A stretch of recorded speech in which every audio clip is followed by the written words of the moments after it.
Bom dia, irmãos e irmãs em Cristo, sejam muito bem-vindos a mais uma reunião do grupo Nascidos de Novo.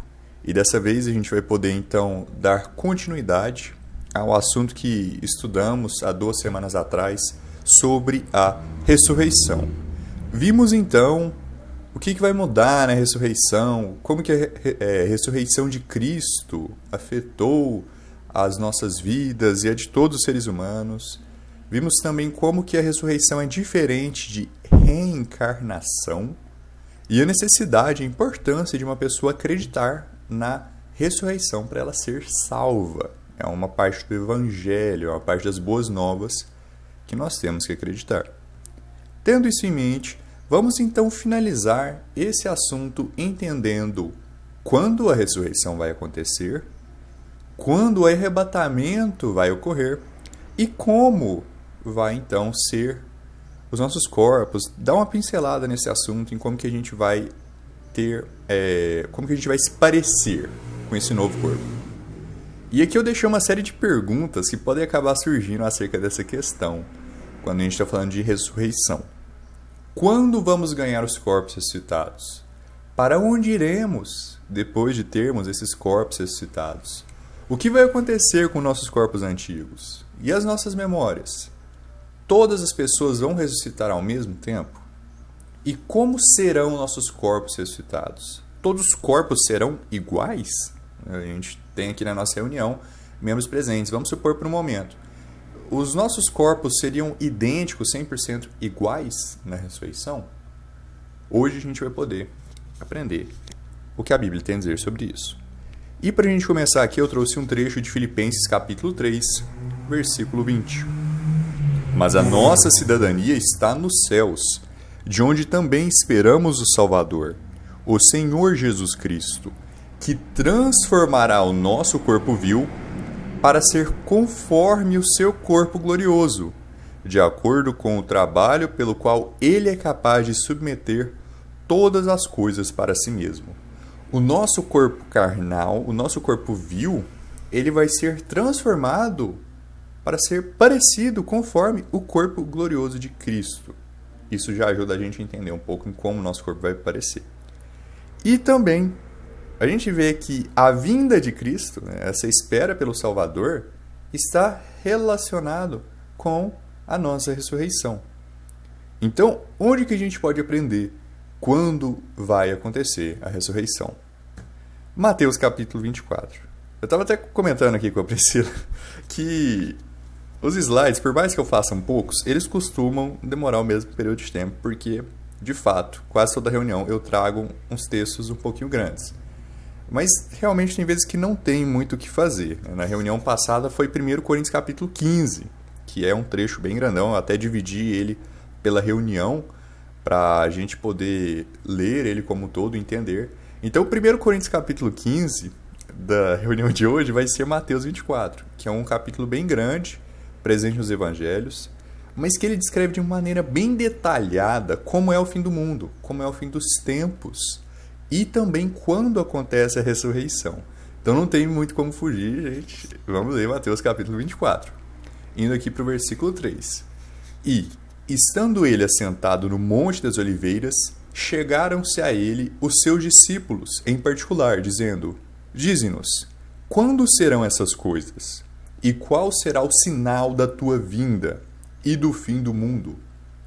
E Jesus respondendo disse-lhes: Fiquem atentos, para que nenhum homem vos engane, porque muitos virão em meu nome, dizendo: Eu sou Cristo, e enganarão a muitos, e ouvireis de guerras e de rumores de guerras. Olhai para que não vos perturbeis, pois todas essas coisas devem acontecer, mas ainda não é o fim. Pois se levantará nação contra nação, e reino contra reino, e haverá fomes, e pestes, e terremotos em vários lugares. Todos estes são o princípio das dores. Quando estamos falando do fim do mundo, quando estamos falando de momentos que aproximam da vinda de Cristo, o primeiro evento é o princípio das dores. O que se tem no princípio das dores? Guerras, nações brigando uma contra as outras, fome, pestilência, terremotos. muitas pessoas dizendo que são Cristo, muitos falsos profetas enganando as pessoas. E alguém pode parar e falar, poxa, mas isso já aconteceu várias e várias vezes pelo mundo, né? A gente já teve Primeira Guerra Mundial, Segunda Guerra Mundial, pode ser até que a gente chegue a vivenciar uma Terceira Guerra Mundial. Isso não significa que é o fim do mundo. Anteriormente, eu costumava interpretar esse trecho falando, a gente está vivendo então no princípio das dores, e o princípio das dores vai ser até o momento onde Cristo se revelar. Mas depois de analisar melhor, eu acredito que o princípio das dores esteja se referindo ao que muitas pessoas conhecem como aos 4 cavaleiros do Apocalipse. Então, dentro do período do fim do mundo, a gente tem esse primeiro evento que é conhecido como os 4 cavaleiros, ou 4 primeiros selos do fim do mundo. São 7 no total. Então, a gente tem 4 selos. Depois, o 5º, o 6º e o 7º. E se encerra os selos. E quando a gente olha os 4 primeiros selos, ou os 4 cavaleiros, é basicamente isso que a gente está lendo aqui. O primeiro cavaleiro é um cavalo branco, no qual um homem vai para governar. Um homem sai para conquistar. O segundo selo é o mundo em guerra. O segundo cavaleiro é o mundo em guerra. O terceiro cavaleiro é pestilência. Fome, mais especificamente, né? Que a gente tem a comida extremamente cara. E o último seria a morte em 1/4 do mundo. Então a gente tem basicamente morte por fome, morte por doenças, por pragas, até por animais também, até os próprios animais estando mais violentos. É isso que a gente consegue ver nessa descrição da Bíblia do princípio do fim. Eu acredito que esse que seja o princípio das dores. Então a gente tem esse homem indo governar, que eu acredito que seja o anticristo. Daí, porque Jesus fala que muitos vão aparecer dizendo eu sou o Cristo. Depois vão ser guerras e rumores de guerra. E aí, posteriormente, vai ter fome, peste, terremotos. É a mesma ordem dos 4 cavaleiros, a mesma ordem dos 4 selos. Então, a gente tem esse período inicial, que é o princípio do fim, descrito em Apocalipse. Se a gente for aqui para o versículo 9, então, vamos dar continuidade. Vamos ver o que vai mudar aqui no versículo 9. Então vos hão de entregar para serdes atormentados, e vos matarão, e sereis odiados de todas as nações, por causa do meu nome. E então muitos se ofenderão, e trairão uns aos outros, e uns aos outros se odiarão. E surgirão muitos falsos profetas, e enganarão a muitos. E por se multiplicar a iniquidade, o amor de muitos esfriará. Mas aquele que suportar até o fim, esse será salvo. Esse versículo 13 aqui, ele está falando de salvação, mas não é de salvação de ir para o céu. A Bíblia está falando que aquele que suportar até o fim será salvo de ser morto. A gente viu aqui que seres atormentados vos matarão, mas aquelas pessoas que permanecerem fiéis à causa de Cristo, aquelas pessoas que permanecerem fazendo as obras, aquelas pessoas que permanecerem firmes nos caminhos de Deus, permanecerão vivos, de certa forma até intactos, um fio de cabelo de suas cabeças não vai cair, até o fim. Então, até a vinda de Cristo, é possível se manter vivo, desde que permanecemos obedecendo a Deus. Essa salvação não está falando de uma vida eterna. E a gente vai ver que logo vai ter também outro versículo que vai estar falando que se aqueles dias não fossem encurtados, nenhuma carne seria salva, né? Então, esse é o contexto. É uma salvação física. Então, seguindo aqui para o versículo 14. E este evangelho do reino será pregado em todo o mundo, como testemunho para todas as nações, e então virá o fim. Quando, pois, virdes a abominação da desolação, falado pelo profeta Daniel, posta no santo lugar, quem lê, entenda. Então os que estiverem na Judéia, fujam para os montes, e quem estiver sobre o telhado, não desça para tirar alguma coisa de sua casa. Nem volte aquele que estiver no campo para buscar as suas vestes, Mas ai das grávidas e das que amamentarem naqueles dias. Mas orai, para que a vossa fuga não seja no inverno, nem no dia do Shebeth, porque haverá então grande tribulação, como nunca houve desde o princípio do mundo até agora, nem jamais haverá. E se aqueles dias não fossem abreviados, nenhuma carne se salvaria, mas por causa dos eleitos serão abreviados aqueles dias. Antes da gente prosseguir para o capítulo 23, vamos então recapitular. Nós temos então o princípio das dores, nós temos então os 4 cavaleiros, que envolvem o anticristo, que envolvem o mundo em guerra, que envolvem fome, pestilência, morte. E isso relativamente, tirando a parte do anticristo, né, é relativamente algo que o mundo já passou por várias vezes. Como então vamos saber de fato que isso é o fim? Como a gente pode ter certeza que esse é o fim dos tempos? A abominação da desolação. O que é a abominação da desolação, mencionado aqui pelo profeta Daniel? Isso é um estudo por si só. E como eu disse, essa questão do fim do mundo pode ser algo que a gente vê um pouquinho mais para frente aqui nos nossos estudos. Aí a gente pode ver etapa por etapa o que a Bíblia quer dizer com cada um dos termos. Mas de maneira resumida, e Mateus 24 já nos dá também esse contexto, essa abominação está relacionada com Jerusalém. Está relacionada com Israel. Por que abominação? Abominação, muitas vezes na Bíblia, é algo relacionado com ídolos. A abominação do povo tal, a abominação dos filisteus, a abominação de tal nação. É o ídolo delas, é a imagem que eles chamam de Deus. Tanto que a gente pode ver isso também porque fala posta no santo lugar. Então vai ser algo que vai ser colocado no santo lugar, um ídolo, uma imagem. Por isso abominação. Por que desolação? Porque vai haver uma destruição de Jerusalém. Então essa imagem está associada com uma destruição física, com uma desolação de Jerusalém. Quando esse ato acontecer, a gente pode ter certeza que é o fim dos tempos. A gente pode ter certeza que, de fato, o anticristo se revelou.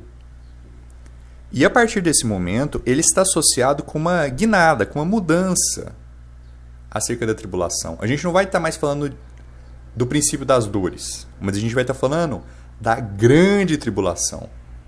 A grande tribulação, ela tem como marco não somente a abominação da desolação, esse ídolo em Jerusalém, esse ídolo no templo de Deus, mas também ele tem como marco o anticristo perseguindo os cristãos, os eleitos, os filhos de Deus.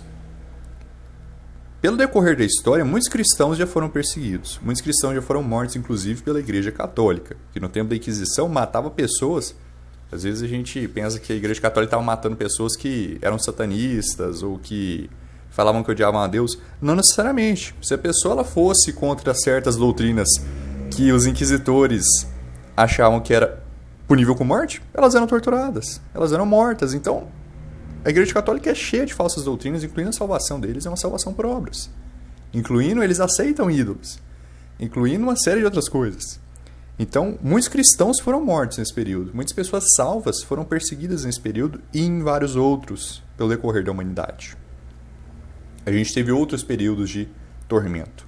Mas esse, como marco, como especial, ele é sem igual. Ao ponto que se Cristo não viesse, se esses dias não fossem cortados, nenhum cristão sobreviveria. Nenhuma carne se salvaria. Então, a gente sabe que por conta dos eleitos, por conta de nós, esses dias serão abreviados. Como podemos sobreviver a essa destruição, a essa tão grande perseguição? Suportando até o fim. Obedecendo a palavra de Deus. Não nos envergonhando ou ficando com medo de que seremos perseguidos, de que seremos mortos, de que o anticristo está vindo. A gente não pode, nesse momento, fraquejar da causa de Deus. É esse medo de servir a Deus que, de fato, levaria à destruição física. Então, o versículo 23 diz: Então, se algum homem vos disser, eis que o Cristo está aqui, ou ali, não acrediteis. porque hão de surgir falsos cristos e falsos profetas, e farão tão grandes sinais e maravilhas que, se possível fora, enganariam até os eleitos. Eis que de antemão eu vos tenho dito. Esses falsos profetas e falsos cristos, a Bíblia diz que há uma possibilidade até deles fazerem o que parece ser um milagre. Eles vão de fato fazerem maravilhas. Se a gente pensar em Moisés no Egito, quando o cajado de Moisés se transformou em uma serpente, os servos de Faraó conseguiram também transformar o cajado deles em serpentes. Quando Moisés transformou a água em sangue no Egito, os servos de Faraó também conseguiram transformar a água em sangue.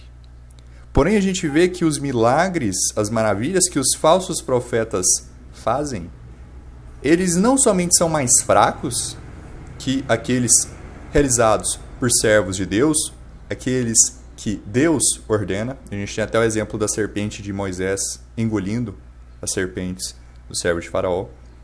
Mas a gente também vê que eles não conseguem desfazer o que Deus fez, ou que, pelo menos todo exemplo que eu me lembro, não há nenhum exemplo positivo. A gente não vê, por exemplo, uma pessoa fazendo um milagre, um falso profeta curando alguém, tirando uma doença de alguém, ou transformando a água de sangue para uma água normal de novo. Eles só conseguem destruir, esse seria o contexto, e não curar, e não reverter. Então, de fato, eles conseguem fazer sinais e maravilhas. Deus permite que isso aconteça. Incluindo o falso profeta, ele também vai fazer maravilhas. Incluindo o anticristo, vai ter sinais e maravilhas associados com ele. Porém, nenhuma dessas coisas vai enganar os eleitos, vai enganar os salvos, os filhos de Deus.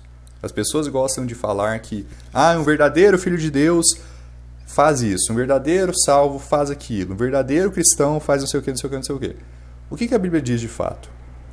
Que uma pessoa que é salva, ela conhece a voz de Cristo, ela conhece a voz do pastor, e ela não vai se desviar para um estranho. Então a pessoa que ela é salva, ela sabe quem Cristo é, e por mais que ela não entenda completamente ou tenha visto Cristo fisicamente, quando o anticristo vir, ou quando falsos profetas dizendo ser Cristo vierem, um salvo não vai ser enganado. Por mais que os sinais e maravilhas sejam grandes, não é possível enganar os eleitos. Não é possível que um eleito seja totalmente enganado por um desses falsos profetas. Isso, de fato, é uma coisa que um cristão não vai fazer. A gente pode descansar sabendo que, por mais que sejam grandes as enganações feitas, nós não seremos ludibriados. Eis que de antemão eu vos tenho dito. Portanto, se vos disserem, eis que ele está no deserto, não saias. Eis que ele está no esconderijo secreto, não acrediteis. Como vai ser a vinda de Cristo? Não vai ser secretamente. Não vai ser algo que o mundo não vai perceber. Vai ser algo evidente para todas as pessoas. Todo mundo mesmo. Todo mundo vai saber quando Cristo vier. E é até interessante a gente entender isso, porque existem religiões no mundo que dizem que Cristo já veio. Que Cristo já chegou no mundo na sua segunda vinda, mas foi uma vinda secreta. O arrebatamento está acontecendo, o arrebatamento já aconteceu, mas foi um arrebatamento secreto. Isso é mentira. Isso é uma enganação. Não é à toa que Jesus diz logo no versículo 4, fiquem atentos para que nenhum homem vos engane. Quando estamos falando do fim dos tempos, o que mais tem são falsas doutrinas.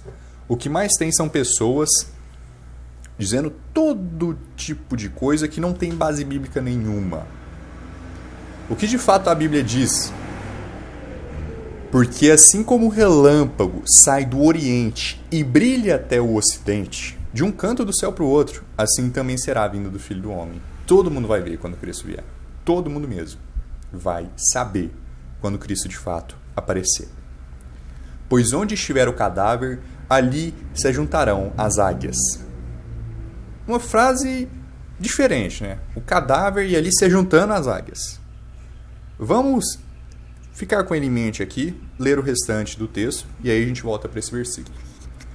Imediatamente após a tribulação daqueles dias, logo depois da tribulação, da grande tribulação que a gente leu, escurecerá o sol, e a lua não dará a sua luz, e as estrelas cairão do céu, os meteoros, os meteoritos, e os poderes do céu serão abalados. E então, depois disso tudo, aparecerá no céu o sinal do Filho do Homem, e todas as tribos da terra se lamentarão. E eles, quem?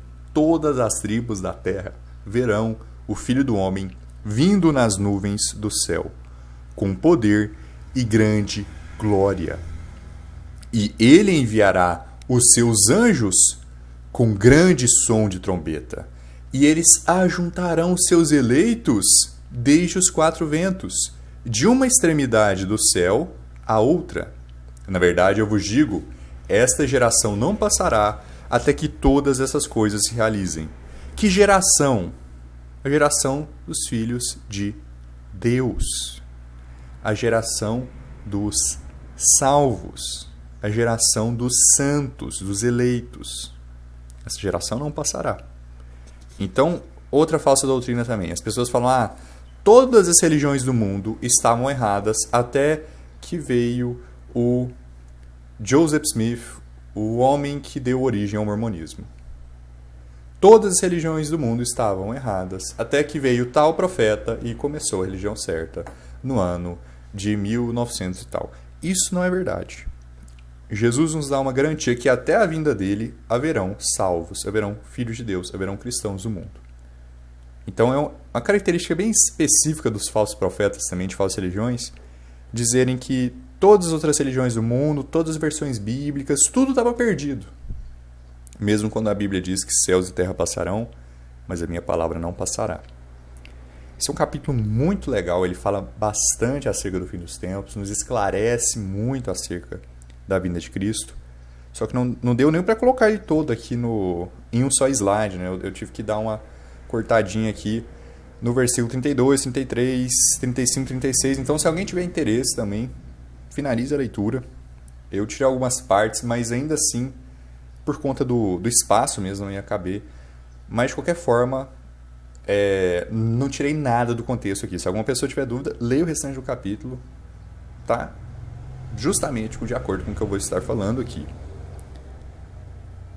E como foi nos dias de Noé, assim será também a vinda do Filho do Homem. Pois assim como nos dias anteriores ao dilúvio, comiam, bebiam, casavam e davam-se em casamento, até o dia em que Noé entrou na arca, e não souberam até que veio o dilúvio, e os levou a todos. Assim também será a vinda do Filho do Homem. Então, estando dois no campo, um será tomado, e deixado o outro. Estando duas mulheres moendo no moinho, uma será tomada, e a outra deixada. Vigiai, portanto, porque não sabeis a que hora há de vir o vosso Senhor. Isso é Mateus, capítulo 24. Cristo vai vir em uma hora, em um dia, em que nenhum homem sabe. Mas isso não quer dizer que Cristo possa vir hoje, ou amanhã, ou semana que vem. Porque a vinda de Cristo só acontece depois de uma série de eventos diferentes. Quais são esses eventos diferentes? Primeiro ponto, princípio das dores, conhecido como os 4 cavaleiros do Apocalipse. Segundo ponto, grande tribulação, associado com a perseguição dos cristãos, associado com a abominação da desolação. Aí então, que o último momento é o arrebatamento, ou a segunda vinda de Cristo, que está associado com a ressurreição. Olha que legal então, vamos retornar aqui rapidamente para Mateus 24. Aquele versículo lá que eu falei acerca do cadáver e das águias. Pois onde estiver o cadáver, ali se juntarão as águias. Essa ilustração que Cristo mesmo utiliza está referindo a ele mesmo como a um cadáver. E as águias que vão se alimentar desse cadáver, as águias que se ajuntam todas nesse mesmo local, vamos pensar às vezes também até em urubus, que fazem de fato toda uma reunião, né? Vai aquele grande número de aves para se alimentar daquele cadáver. Poxa, que comparação mórbida. É uma comparação que a Bíblia está utilizando, que Cristo está utilizando. Então, todos salvos vão se unir a Cristo. Os anjos vão então buscar os salvos, os anjos vão então levar os cristãos até Cristo.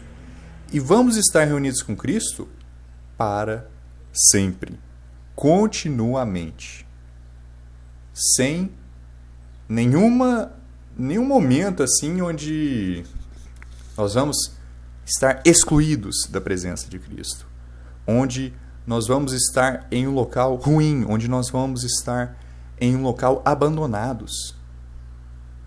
Vamos estar para sempre, continuamente, em alegria, continuamente felizes. O arrebatamento ele vai ser um momento que vai acontecer de maneira muito rápida. A gente vê aqui no final do capítulo 2 mulheres moendo, uma é tomada e a outra é deixada. 2 no campo, um tomado e o outro deixado. É algo que por si só é rápido. Ele não é algo que, por exemplo, vai durar dias e semanas e meses. E outra coisa muito interessante também. Olha a comparação que é feita com os dias de Noé. No dia em que Noé entrou na arca, o dilúvio chegou e todo o restante do mundo foi inundado. No dia em que o arrebatamento acontecer, vai acontecer outro evento também que é conhecido como o Dia do Senhor, ou a ira de Deus. É aí que, de fato, muitas pessoas confundem com a tribulação. A tribulação não é a ira de Deus. A tribulação é um período de perseguição, é um período de grandes dificuldades que os cristãos vão viver. A ira de Deus é literalmente a fúria do Senhor sendo despejada sobre o mundo, de maneiras diferentes. Tem trombetas e taças que envolvem os mares, tem trombetas e taças que envolvem os rios, que envolvem fogo, que envolvem escorpiões e locustas do inferno, que envolvem escuridão, que envolvem o sol, todo tipo de contexto, realmente a destruição do mundo. É o que a gente vê com a ira de Deus. Os cristãos não vão passar por isso. Os cristãos não vão viver durante a ira de Deus. Todo aquele que acredita em Cristo, todo aquele que é salvo, vai ser arrebatado logo antes da fúria de Deus. Assim como Noé entrou na arca e aí veio o dilúvio. Então, esses são basicamente, de uma maneira resumida, o fim dos tempos. A gente vai ter o princípio das dores, grande tribulação, aí acontece o arrebatamento. Aí acontece a ira de Deus. E só depois que essa ira se conclui, a gente vai ter então a terceira vinda de Cristo, que é o que muitas pessoas chamam do reinado, o reinado do milênio. Os 1000 anos que Cristo vai reinar aqui na Terra. Então esse é um assunto que eu vou deixar mais para o estudo mesmo acerca do fim dos tempos que a gente pode fazer. Mas, de qualquer forma, depois que a gente é arrebatado, Cristo vai retornar para o céu. Ele não vai reinar aqui na Terra imediatamente, logo, fisicamente, logo depois do arrebatamento. Vai acontecer primeiro a ira de Deus, depois que ele vai voltar, na sua terceira vinda. Qual foi a primeira vinda de Cristo? Quando ele nasceu da Virgem Maria. Quando ele viveu uma vida aqui, num corpo como o nosso. Qual que é a segunda vinda de Cristo? O arrebatamento, que acontece depois, claramente depois, da grande tribulação. E qual que é a última vinda de Cristo aqui para a Terra? É a sua terceira, que acontece depois da ira de Deus. Existem muitas pessoas que acreditam que Cristo pode vir a qualquer momento, a qualquer hora, a qualquer segundo. Existem pessoas que acreditam que os cristãos não vão passar pela grande tribulação, mesmo depois de a gente ter lido tudo que passou aqui em Mateus 24, toda a ordem escrita bem claramente, de uma maneira bem evidente. E eu acredito que muitas pessoas acreditam nisso porque elas, sinceramente, às vezes não aprenderam, às vezes não estudaram o que a Bíblia de fato tem a dizer, ou porque elas estão confundindo a ira de Deus com a tribulação. São eventos diferentes. Se a gente for para Atos 14 aqui, a gente até vai ver o apóstolo Paulo falando que a tribulação é parte da vida de um cristão, confirmando as almas dos discípulos e exortando-os a continuar na fé, e que é necessário, por meio de muitas tribulações, nós entrarmos no reino de Deus. É uma parte da vida de um cristão as tribulações. Então, não é somente em Mateus que diz essa ordem de eventos. Se a gente for para 2 Tessalonicenses capítulo 2, a gente também vai ver essa mesma questão. Ora, suplicamo-vos, irmãos, com respeito à vinda de nosso Senhor Jesus Cristo e nossa reunião com Ele, que não vos movais facilmente da vossa mente, nem vos perturbeis, quer por espírito, quer por palavra, quer por carta, como de nós, como se o dia de Cristo estivesse já perto. Ninguém vos engane de maneira alguma. A mesma frase de Cristo, basicamente. Pois aquele dia não virá sem que primeiro venha a apostasia e que o homem do pecado seja revelado, o filho da perdição. Então, o arrebatamento, a vinda de Cristo, não vai acontecer sem que antes, sem que primeiro, aconteça esse evento que é conhecido como apostasia. O que é apostasia? Apostasia está associado com justamente esses falsos profetas pelo mundo, com esses falsos cristos pelo mundo, e muitas pessoas sendo enganadas por eles. Algumas pessoas dizem que a apostasia está se referindo a cristãos perdendo a salvação, a cristãos deixando de ir na igreja, a cristãos deixando de servir a Cristo. Primeiro, é impossível perder a salvação. Segundo, vimos que os eleitos não vão ser enganados pelas vozes dos falsos profetas. Então, o que é apostasia de fato? É essa enganação que vai estar acontecendo com o mundo mesmo, o mundo sendo levado pelos falsos profetas. A grande parte de pessoas do mundo que se diz cristão, que se diz filho de Deus, que diz que é participante de uma igreja, que diz que acredita numa Bíblia, como os católicos, os testemunhas de Jeová, os adventistas do sétimo dia, os presbiterianos, os calvinistas, todo tipo de igreja que diz de fato que é cristão, mas que não necessariamente é salvo, que não necessariamente é um filho de Deus, porque eles acreditam em outros evangelhos, porque eles acreditam em outros cristos, porque eles acreditam em falsos profetas. Então isso é apostasia. A gente tem de fato uma grande apostasia no mundo, mas quanto mais se aproxima do fim, mais vai se aumentar a apostasia. E vai chegar ao ponto que esse homem de pecado, do pecado vai ser revelado, ele vai ser manifesto, as pessoas vão saber quem ele é e ele vai dizer ser Deus, ele vai dizer ser Cristo. O anticristo, a principal característica dele é fingir, se dizer ser Cristo, o qual se opõe e se levanta contra tudo que se chama Deus ou se adora, de modo que se assentará como Deus no templo de Deus, querendo parecer Deus. Então, o anticristo é uma figura central no fim dos tempos. Ele está associado com a grande tribulação, com a perseguição dos cristãos, e é ele também que vai ser responsável por colocar essa imagem no templo de Deus. Então, 2 Tessalonicenses capítulo 2 está de acordo com Mateus 24? A gente primeiro vai ter uma tribulação, a gente primeiro vai ter essa vinda, essa apostasia e o homem de pecado sendo revelado? Sim, de fato. E o que Apocalipse capítulo 7 diz? Então, aqui, outro texto também acerca do fim do mundo. Vamos ver se conta a mesma ordem de eventos.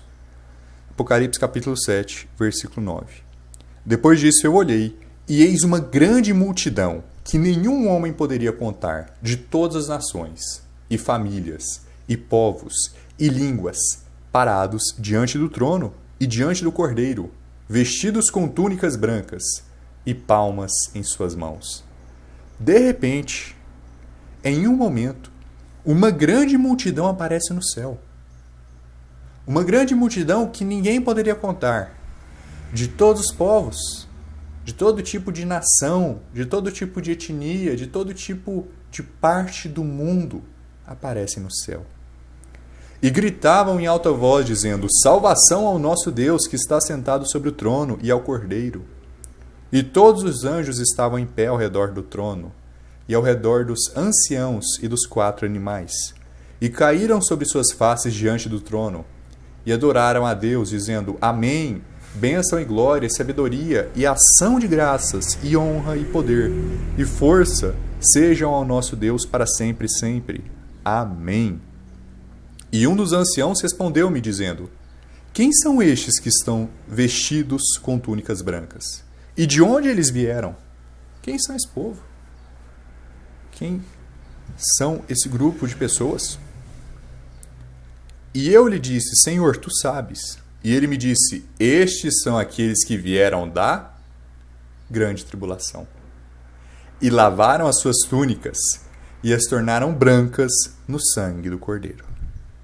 Por isso, eles estão diante do trono de Deus e servem dia e noite em seu templo. E aquele que está sentado no trono habitará entre eles. Eles não terão mais fome, nem terão sede, nem arderá o sol sobre eles, nem qualquer calor. Porque o Cordeiro que está no meio do trono os alimentará e os levará às fontes de águas vivas, e Deus enxugará todas as lágrimas de seus olhos. É de deixar um grande sorriso no rosto ao ler acerca desse evento que vai acontecer um dia. Pode ser que não aconteça daqui 2 anos, pode ser que não aconteça daqui 20 anos, ou pode ser que aconteça. De uma forma ou outra vai chegar esse momento. Morrer é estar com Cristo. E se nós passarmos pela grande tribulação, se nós sobrevivermos até o final, a gente vai ter essa experiência de ver Cristo vindo até nós. A gente vai ter esse momento de ser levado para junto de Cristo. Esse momento de ir para o céu. Estar com Deus para sempre. Isso vai ser um evento que vai envolver todas as pessoas que já acreditaram em Cristo. Pode ser que elas estejam já falecidas, elas estejam dormindo fisicamente, mas o espírito delas e a alma vai estar no céu.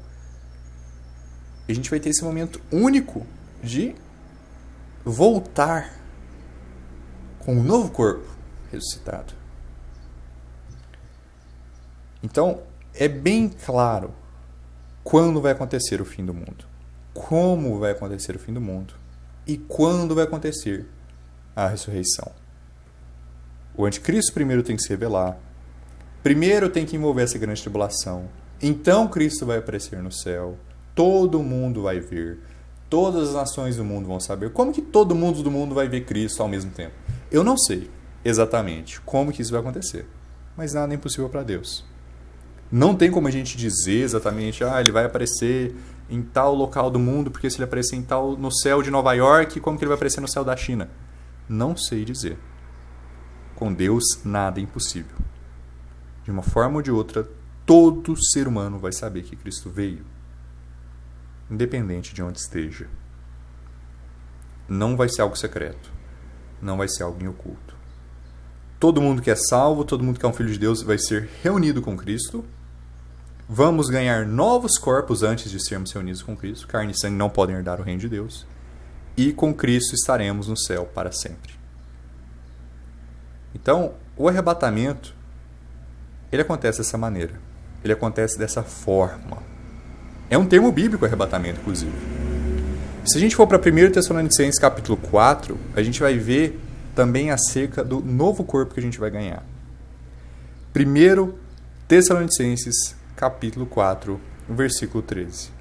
Não quero, porém, que sejais ignorantes, irmãos, acerca dos que dormem, para que não vos entristeçais, como os demais que não têm esperança. Porque se cremos que Jesus morreu e ressuscitou, assim também aos que em Jesus dormem, Deus trará com ele. Dizemos, pois, isto a vós, pela palavra do Senhor, que nós, os que estamos vivos e permanecemos para a vinda do Senhor, não precederemos os que dormem.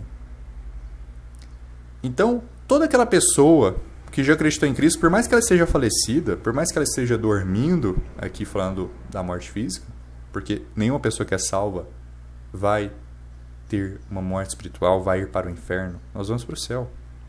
Nossa memória, nossa consciência está no céu quando nós morremos. Mas quando chegar o momento do arrebatamento, o nosso espírito e a nossa alma vão retornar para o nosso corpo. Só que não vai ser para o nosso corpo antigo. Não vai ser para a nossa carne e sangue antiga. O nosso corpo vil será transformado num corpo glorificado. Nós vamos de fato ter um corpo, mas vai ser um corpo espiritual. Porque o mesmo Senhor descerá do céu com brado, e com a voz de arcanjo, e com a trombeta de Deus. E os mortos em Cristo ressuscitarão primeiro. Depois nós que estamos vivos e permanecemos, seremos arrebatados juntamente com eles nas nuvens. A encontrar o Senhor no ar. E assim estaremos para sempre com o Senhor. Que maravilha, que alegria, que felicidade que será esse momento. Então, vamos pensar em todas as pessoas que a Bíblia descreve. Todos os profetas, todos os filhos de Deus, Davi, Salomão, Abraão, Adão. Tem toda uma série de pessoas, Abel também, Raabe, a prostituta. A gente tem Pedro, a gente tem Paulo, a gente tem João, o Batista, João, discípulo de Cristo. A gente tem Timóteo, Tito, toda uma série de pessoas que a gente lê na Bíblia acerca delas, Moisés, Noé, Enoque, e a gente vai ver essas pessoas voltando com o corpo glorificado. Não somente elas, mas nós também. Não somente voltando com o corpo glorificado, mas sendo levados a Cristo. Mas sendo levados ao céu com Cristo. E como que vai ser esse momento, então, que os anjos vão nos levar até Cristo? Que as águias vão ser reunidas até o cadáver? Existe um trecho em 2 Reis capítulo 2, muito interessante, que está associado com essa ilustração aqui, essa primeira ilustração, que eu, pessoalmente, eu acho essa ilustração muito legal, muito bem pintada. É difícil achar ilustrações bíblicas que fielmente se esforçam para descrever o que a Bíblia fala. Mas essa eu acredito que é uma das que o artista mais foi fiel em ilustrar. 2 Reis capítulo 2 fala de um momento onde Elias, um profeta, um filho de Deus, foi arrebatado.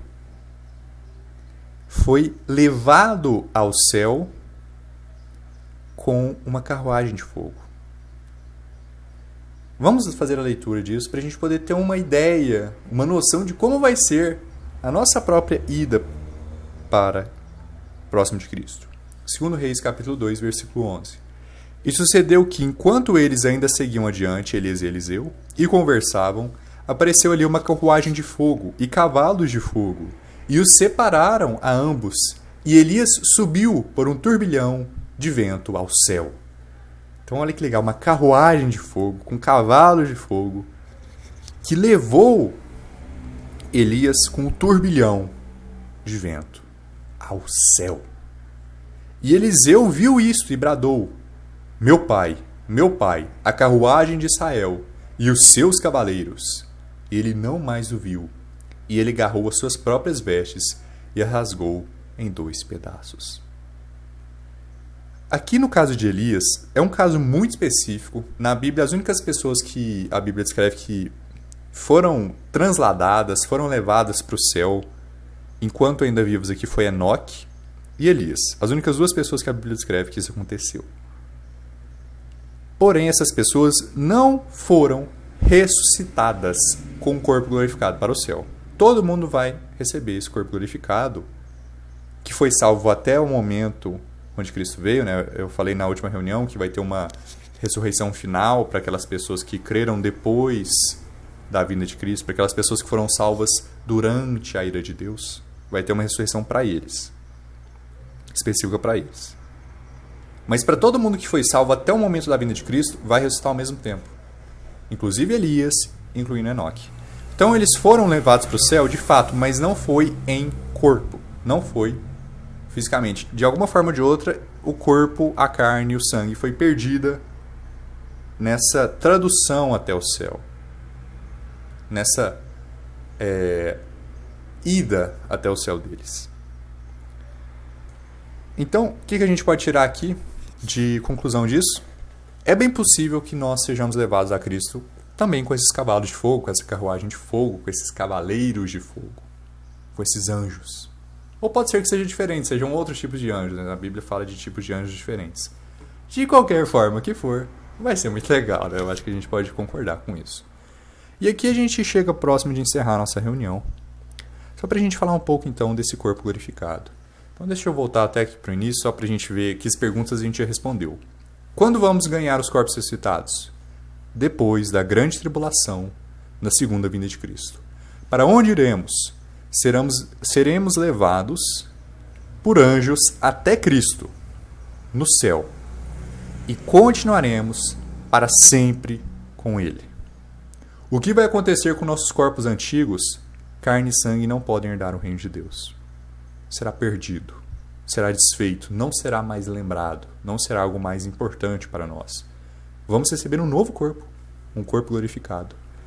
E nossas memórias, a nossa consciência, a nossa alma, o nosso espírito vão para o céu quando morremos nos dias atuais. Quando ganharmos um novo corpo, essa mesma memória, essa mesma alma, esse mesmo espírito vai retornar para esse corpo glorificado, não para o nosso corpo antigo. Então a gente vai manter quem nós somos, nossa alma e nosso espírito. Todos vão ressuscitar ao mesmo tempo?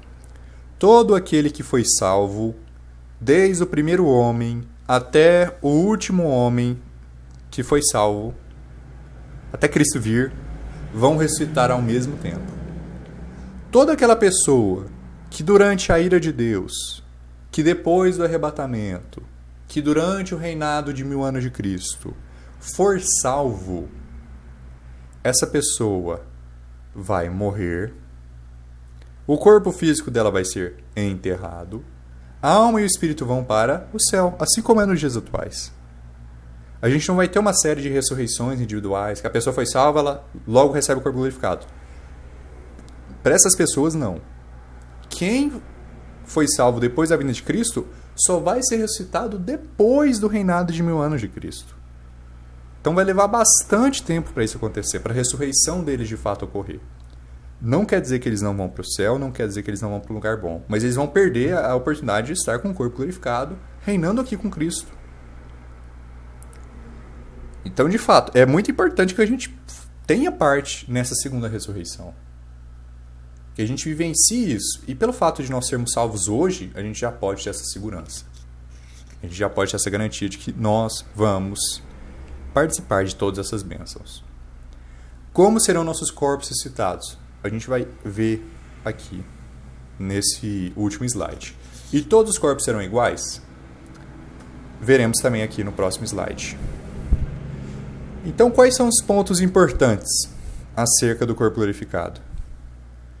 A Bíblia fala que teremos brilhos diferentes. A gente leu isso em 1 Coríntios capítulo 15. Falou que a glória do sol não é a mesma glória da lua. A glória das estrelas não é a mesma glória uma da outra. Ainda mais agora que a gente consegue visualizar melhor esses cantos diferentes do universo com esses telescópios de última geração, a gente consegue ver com grande detalhe, comparando com antigamente, como as estrelas são, como diferentes locais da galáxia são, as cores envolvidas com isso, os brilhos envolvidos com isso. E é realmente muito legal ver. Eu gosto de poder observar e refletir que um dia isso vai refletir nós mesmos. Isso um dia vai refletir todo cristão. Isso um dia vai refletir do que o nosso corpo vai parecer, de como o céu vai ser, de como as coisas vão aparentar.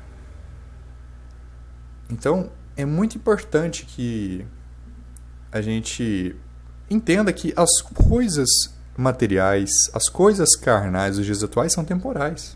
Elas vão embora, elas não permanecem para sempre. Mas aquilo que a gente junta para Deus, aquilo que a gente faz para Deus tem valor eterno.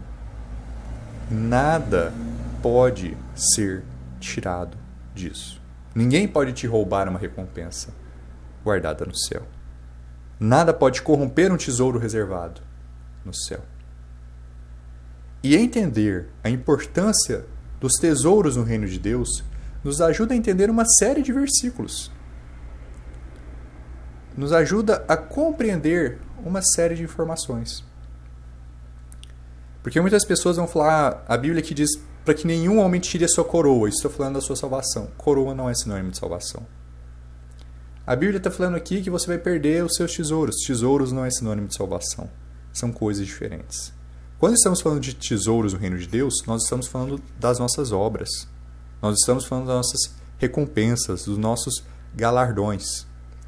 Isso está associado não somente em ter vida eterna, mas uma vida em abundância. Isso está associado não somente em ter essa salvação, mas de tomar posse, de segurar, de se aproximar, de estar firme na vida eterna. Isso está associado com o que a Bíblia chama de uma melhor ressurreição. Mateus capítulo 5, no versículo 19, diz: Portanto, qualquer que quebrar um destes mínimos mandamentos e assim ensinar aos homens, será chamado o menor no reino do céu. Aquele, porém, que os praticar e ensinar, será chamado grande no reino do céu. Eu gosto muito desse versículo, eu já utilizei ele diversas vezes quando pregando o evangelho. E uma vez ele foi muito importante. Assim, eu estava pregando para um católico e eu expliquei essa questão das recompensas e ajudou a ele entender o que a Bíblia diz. Ele foi salvo. Porque quando a gente entende que as obras, na verdade, não impactam na nossa salvação, mas nas nossas recompensas, a gente consegue ver claramente o que vários versículos dizem acerca dessa questão. Tudo que a gente faz para Deus, cada leitura bíblica que a gente faz, cada obediência à lei dele, toda vez que a gente não mente, que a gente não rouba, toda vez que a gente faz o bem, que a gente busca a vontade do Senhor, prioriza o reino dele, a gente junta tesouros no reino de Deus. Quando a gente pratica e ensina as coisas que Deus fala, nós somos, então, chamados de grande no reino de Deus. Do contrário, se nós somos salvos, mas desobedecemos continuamente a palavra de Deus, quebramos os mandamentos, mesmo que seja uma coisa pequena, e assim ensinamos aos homens, somos então pequenos no reino de Deus. Isso não quer dizer que no céu haverá uma segregação em quem foi mais fiel e quem foi menos fiel. Eu não acredito que no céu vai ter essa atmosfera de desprezo de um pelos outros, ou de inveja, de eu queria ter feito mais para Deus. Porque esses sentimentos que nós temos de inveja, de cobiça, de desprezo, são sentimentos carnais. E isso não vai para o céu. O céu é um lugar de paz. O céu é um lugar de tranquilidade. O que eu acredito de fato que a mentalidade vai ser é você olhar para alguém. Você sabe que ele serviu a Deus mais do que você. Você sabe que ele se esforçou, que ele passou por mais dificuldades que você. Então você não vai ficar com inveja dele. Você vai reconhecer o esforço dele e falar, poxa, é merecido que essa pessoa recebeu mais, que ele é chamado de maior do que eu. É merecido ele ter recebido mais recompensas do que eu. E da mesma forma, a pessoa que recebeu mais recompensas não vai olhar para você e falar, olha só o desobediente, olha só o rebelde. Vai falar, poxa, mesmo que você não tenha tantas recompensas quanto eu, o importante é que todos nós estamos aqui no céu. Existem pequenos no reino de Deus? Existem. Existem grandes no reino de Deus? Existe. Mas isso não significa que vai haver briga, contenda, exclusão ou desprezo no céu. É um simples fato de justiça mesmo. A pessoa que serviu mais a Deus vai receber mais recompensas. Todos nós temos a mesma oportunidade de juntar recompensas para Deus. E a gente tem que entender que isso não é medido obrigatoriamente em anos. Aquela pessoa ela foi salva desde que ela tinha 5 anos de idade. Obrigatoriamente ela tem mais recompensas que eu. Não necessariamente. Há pessoas que são salvas a vida inteira, mas nunca leem a Bíblia, nunca vão na igreja, nunca pregam o evangelho. Não importa se ela é salva desde os 5 anos de idade. Se ela não serve a Deus, uma pessoa que foi salva 2 anos atrás pode ter mais recompensas do que ela que foi salva desde os 5 anos de idade. Então Deus vai ver o nosso esforço com o tempo que a gente teve. E daí que vai vir as nossas recompensas. Daniel capítulo 12, versículo 3 diz: E aqueles que forem sábios brilharão como o esplendor do firmamento, e aqueles que converterem muitos para a justiça como as estrelas para sempre e sempre. Eu quero fazer o máximo que eu puder para servir a Deus. Não somente porque é algo correto, não somente porque é o certo, Não somente porque é um ato de amar a Deus, de amar o próximo, mas olha que legal também, há essa possibilidade de a gente juntar recompensas eternas. Eternas. Nada pode ser tirado disso. Nada pode ser apagado dessas coisas boas que a gente fez para Deus.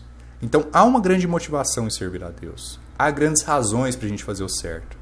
Vai ter um impacto na nossa própria ressurreição, no como que a gente vai brilhar, no esplendor que a gente vai ter. E aqui a gente tem um trecho que eu peço perdão por não ter mudado o nome de 2 Tessalonicenses capítulo 2. Aqui, na verdade, é um trecho de 1 Coríntios capítulo 3.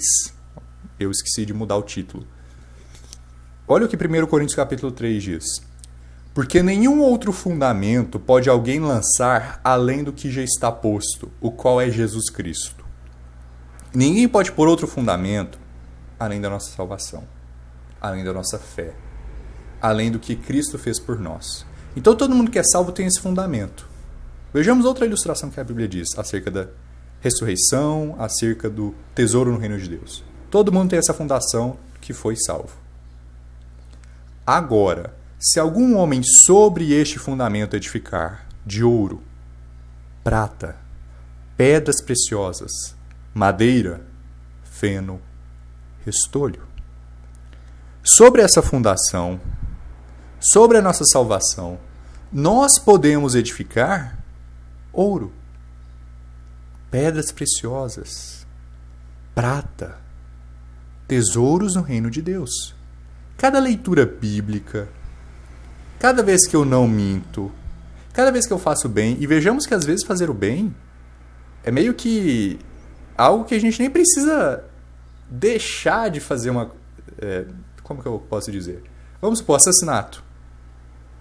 Você, para não cometer assassinato, é só não cometer esse pecado. Então você já está... É como que os professores gostam de falar. O 100 você já tem.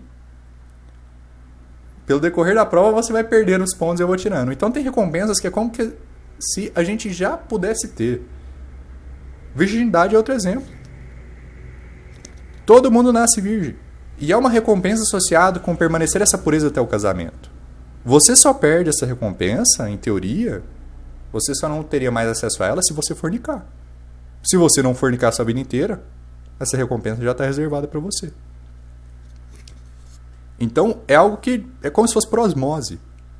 Enquanto há outras recompensas que nós temos que correr atrás. Nós temos que correr atrás de ler a Bíblia, nós temos que correr atrás de evangelizar, nós temos que correr atrás de sermos batizados em água, de vestirmos a roupa que Deus quer que vistamos, de fazer mudanças em nossa vida para agradar a Deus. Então tem ambos tipos de coisas. Ambos tipos de obras. E de coisas boas que podemos fazer e juntar recompensas. Agora vamos pensar por outro lado. Uma pessoa que é salva, sobre essa casa, ela edifica madeira, ela edifica feno, ela edifica restolho. Ela não serve a Deus. Ela não faz a vontade de Deus. Ela só se preocupa com coisas carnais, com coisas do mundo. Eu trabalhei, me esforcei, lutei no meu trabalho e comprei uma casa linda. Uma casa maravilhosa. Ok. É ruim isso? Que a pessoa se esforçou e comprou uma casa boa? Não. Não é ruim. Eu fui e comprei esse carro, um carro muito bom, um carro muito legal. Eu fui e utilizei toda a minha juventude para viajar por todo mundo. Poxa, muito legal, né? Poder ver todo tipo de local diferente, animais diferentes, ambientes diferentes, pessoas diferentes. Mas isso obrigatoriamente significa que ela está fazendo alguma coisa para Deus? Que ela está juntando alguma recompensa no céu? Nossa, eu peguei e corri nas maratonas que tinham em cada cidade de Minas Gerais e eu sou medalhista de ouro. Ok. Mas isso tem alguma utilidade eterna? Algum ganho em relação a servir a Deus? Tem todo tipo de ator que já participou de cada filme, que fez cada participação, que foi extremamente famoso. Mas aí chega um momento em que ele envelhece. Já não participa mais de tantos filmes.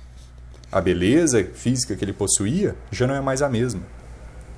O atletismo que tal ator possuía, ou que tal esportista usava, o melhor jogador de futebol do mundo, o melhor jogador de basquete do mundo. Chega uma hora que esse título é perdido. Chega uma hora que essa recompensa física aqui na Terra não é mais contínua. Ela é terrena, ela é temporal. Mas as coisas que fazemos para Deus são eternas. E vai chegar um momento que, independente se no nosso fundamento nós edificamos tijolos de ouro, de prata, de pedras preciosas, nós edificamos uma casa enorme, uma mansão, um prédio de 20 andares, ou se nós fizemos um pequeno barraquinho, se nós colocamos 3 tijolinhos e falamos, é isso que eu vou usar para servir a Deus. E nós completamos o restante desses tijolinhos com madeira, com feno, com papel, com plástico, com coisas terrenas, com coisas que vão embora com o tempo, a obra de cada homem se manifestará, pois o dia declarará, porque essa será revelada pelo fogo, e o fogo provará o tipo da obra de cada homem. Vai chegar um momento que o fogo vai vir sobre essa nossa construção, sobre esse nosso terreno. E toda a madeira que você juntou vai ser combustível para esse fogo. Todo esse feno que você utilizou vai ser consumido. Não vai ser lembrado. Não vai permanecer. Mas eu te pergunto, o ouro pode ser queimado no fogo? A prata e pedras preciosas vão embora com fogo? De fato, alguém pode dizer, ele pode derreter até certa temperatura, ele vai perder seu estado físico de sólido, vai passar para o líquido. Mas, de fato, ele é consumido no fogo facilmente? Ouro, prata, pedras preciosas? Não. Vai permanecer o que a gente faz para Deus. Se a obra que algum homem edificou permanecer, ele receberá uma recompensa. Se a obra de algum homem for consumida, ele sofrerá perda. E se alguém só colocou o fundamento, só foi salvo e nunca serviu a Deus em nenhum momento da vida dele, nunca buscou fazer a vontade de Deus, ele vai sofrer grande perda das recompensas que ele poderia ter juntado. É como se ele tivesse vivido uma vida de potencial desperdiçado. As coisas que ele podia ter feito, ele não fez. As recompensas que ele podia ter juntado, ele não juntou. Mas ainda assim, ele será salvo, como pelo fogo. De qualquer maneira, ele vai ser salvo, porque ele tem um fundamento. Porque ele é um filho de Deus. E a salvação não é baseada na quantidade de obras que a gente fez ou deixou de fazer, na quantidade de vezes que a gente obedeceu ou não obedeceu a Deus, mas sim no que Cristo fez na cruz. Então, é muito legal entender essa questão acerca da ressurreição, acerca das obras que a gente pode juntar. Olha o que a Bíblia diz em Hebreus capítulo 11, versículo 24.